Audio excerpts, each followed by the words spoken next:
అమర్నాథ్ యాత్రపై జమ్మూ కాశ్మీర్ ప్రభుత్వం కీలక నిర్ణయం తీసుకుంది. యాత్రికుల భద్రతను దృష్టిలో ఉంచుకొని జూలై 1 నుండి ఆగస్టు 10 వరకు అమర్నాథ్ యాత్ర మార్గాలపై నో ఫ్లై జోన్ ప్రకటించింది. ఈ నిర్ణయం కేంద్ర హోం మంత్రిత్వ శాఖ సలహా మేరకు తీసుకున్నట్లు స్థానిక ప్రభుత్వం స్పష్టం చేసింది. ఈ నిర్ణయంతో అమర్నాథ్ యాత్ర మార్గాల్లో డ్రోన్లు, యుఏవీలు, బెలూన్లు వంటి ఏవైనా వైమానిక పరికరాలు వినియోగం నిషేధించబడింది. ఈ ఆంక్షలు పహల్గామ్, బాల్డర్ మార్గాలకు వర్తిస్తాయని అధికారులు స్పష్టం చేశారు. అయితే వైద్య తరలింపులు, విపత్తు నిర్వహణ, భద్రతా దళాల నిఘాకు సంబంధించిన సందర్భాల్లో ఈ ఆంక్షలు వర్తించవని, దీనికి సంబంధించిన వివరణాత్మక ఎస్ఓపి త్వరలోనే జారీ చేస్తామని అధికారులు క్లారిటీ ఇచ్చారు. ఈ చర్యలు ఏప్రిల్ 22న పహల్గామ్లో జరిగిన ఉగ్రవాద దాడి నేపథ్యంలో యాత్ర సురక్షితంగా జరిగేలా చేయడానికి తీసుకున్నట్లు తెలుస్తుంది.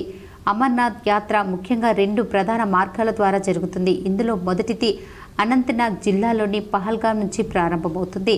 ఈ మార్గం సుమారు 44 కిలోమీటర్ల దూరంగా ఉండగా ఎక్కువ ట్రెక్కింగ్ చేయాల్సి ఉంటుంది. అలాగే రెండో మార్గం గందర్బాల్ జిల్లాలోని బాల్టాల్ నుండి ప్రారంభమవుతుంది. ఈ మార్గం సుమారు 14 నుండి 18 కిలోమీటర్ల దూరం, చిన్నది కానీ నిటారుగా ఉంటుంది. ఈ అమర్నాథ్ యాత్రకు రాష్ట్ర, కేంద్ర ప్రభుత్వాలు కలిసి ఆపరేషన్ శివ పేరుతో యాత్రికులకు భద్రత కల్పిస్తున్నారు.